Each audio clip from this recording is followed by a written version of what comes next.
I work as the Director of Education for Liger Learning Center. So we're a school that works in Phnom Penh, but we're a national school.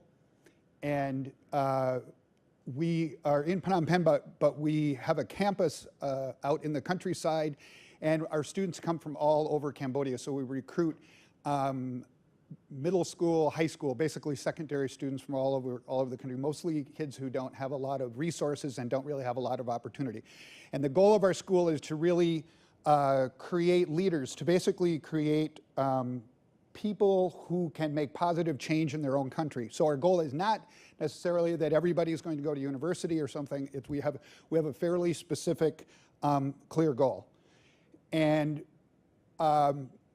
we think about some of the skills that we care about, and we actually do evaluation of these skills and so on, and like what would be a change agent? What would be somebody that would change their country?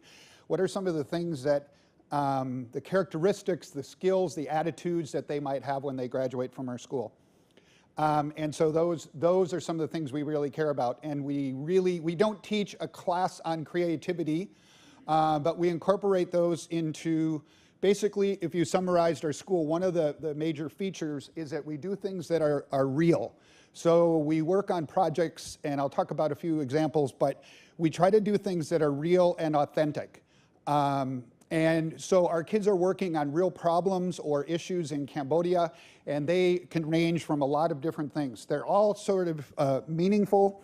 You can just see a couple of pictures there. Our students are doing research on with the student there interviewing elders from various parts of Cambodia about musical history of Cambodia and how a lot of it has been lost. And many, many projects. We write things and so on. I'll give you a few examples of that. So we're project-based. We do a lot of projects. And by the way, our project-based learning is both large projects, so we work on 7-week-long projects. Sometimes we continue projects, whether that is a big project on making games on climate change. So some are short. Some of our learning experiences and our projects are an hour. We're a boarding school, so our kids are involved in everything in the community to try to make changes. Our project-based learning is mixing all sorts of subjects and all sorts of content. And as I said earlier today, we involve a lot of mentors. So our kids are learning. One of our big goals before you saw was dot connecting, like how do you connect dots? How do you network? How are our kids going to be global? They have to do it. So instead of making change when they get older, the goal of our school is like, you just start making change now. So all of our kids are making big change. They're working on real products. So we don't just do a performance at the end of a project. We actually have products or something that actually means something to the country. So our kids are already change agents when they get to our school.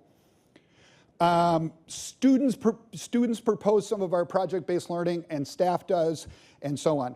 Failure is really an option at our school, so many things that we do don't really work. So if they're involved in a big change project of some sort where they're investigating something in the country or some kind of thing, it might not work. Like it might not pan out, but that's real life. Experiential, I guess, is just another feature of it. So we're not really just project-based, but we do all these things.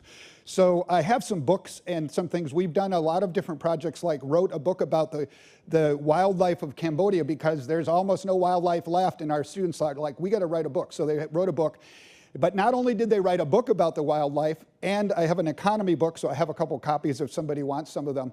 But they had to figure out, we said, all right, so that's great, you wrote a book.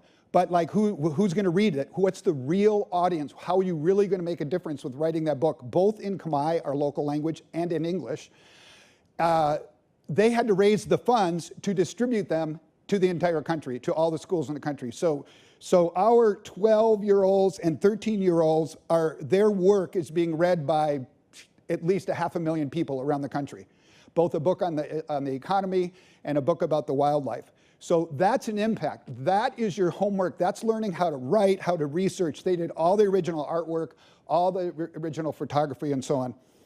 I have a picture of the island here because a current project where we're working on right now is the students propose some things. So we have a group that's not really, this is a 3-year-long project where students are going out to an island, and those kids with scuba tanks, that just came from like 2 days ago, they are working and they're doing marine research in the ocean, and they are have a 3-year-long project that they got some funding for, and each one of those are doing an individual marine research project on an island off the coast of Cambodia.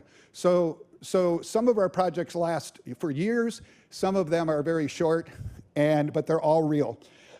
We take the world as a classroom very seriously. We incorporate people from all over, and so that's both real and virtual, really, something I kind of mentioned earlier.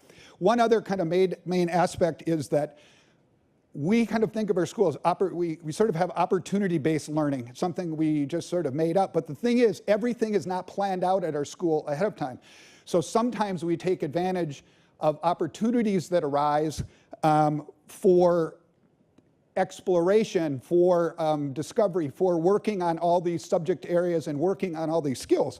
So these girls just they wrote an app for a competition that they're in, and they got selected. These girls are 12. They just came out of very rural provinces. They didn't speak English a year ago, and they won an award, and now they were presenting a few months ago to the Minister of Education in Cambodia about their app, and they won a competition and went to California to compete with kids from all over the world. They're 12 years old, and they're at Google and Facebook, and they're competing in English, presenting their app. So that was an opportunity.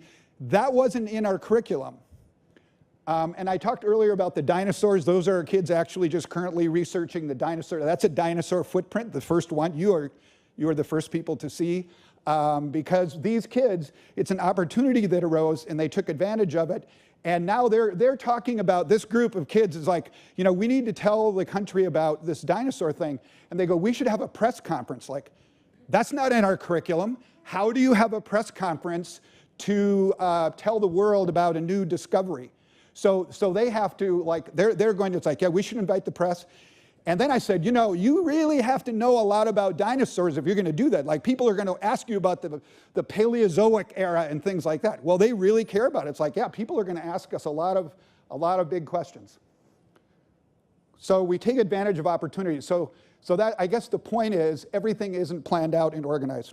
And I already talked earlier today about staffing, and all of the staffing we really use everywhere. I have a picture, I wanted to include a picture there of a student playing the piano, because the staff that we have in Cambodia, we're very bad at music. Like, we're illiterate. So there's a lot of people in the world who can teach our kids piano, guitar. So we have virtual experts coming in constantly to work with our kids. If somebody passes by, they can teach. So we have people that are virtually working together a lot in Cambodia, because we want our Cambodian kids to be leaders and global change agents. So you have to connect them to the world.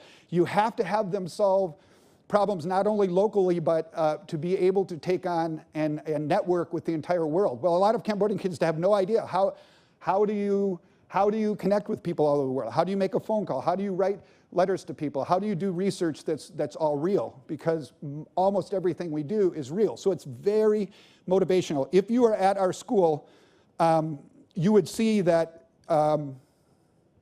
everyone is engaged. And I guess I've never really felt that way before, where everybody at our school is like really engaged, because they're doing meaningful work. They're doing real work for something, for somebody, or for some real purpose. And so maybe it's also, you could say it's like a purpose-driven educational kind of program. And so the goal, you know, if from secondary, so we have about 6 years. So the people who founded our school, I remember talking to him, and he said, yeah, we want to create change agents that will change the country in 6 years. These are kids that come from rural provinces. They don't know anything about space. They don't have a frame of reference about anything, almost anything in the world. They don't speak English. And so we want English-speaking, globally minded, globally educated game changers in 6 years. And so that's a bold goal. So, I guess it's kind of an important thing for we had to think about it, like we couldn't just have a regular, more traditional program. You got to do something bold to get bold. And so for us, it's sort of made us realize that we got to do something exceptional to reach that goal. But the most fascinating part is that they're already change agents. They're already game changers. So thanks. Anybody wants a book, they can let me know. Thank you.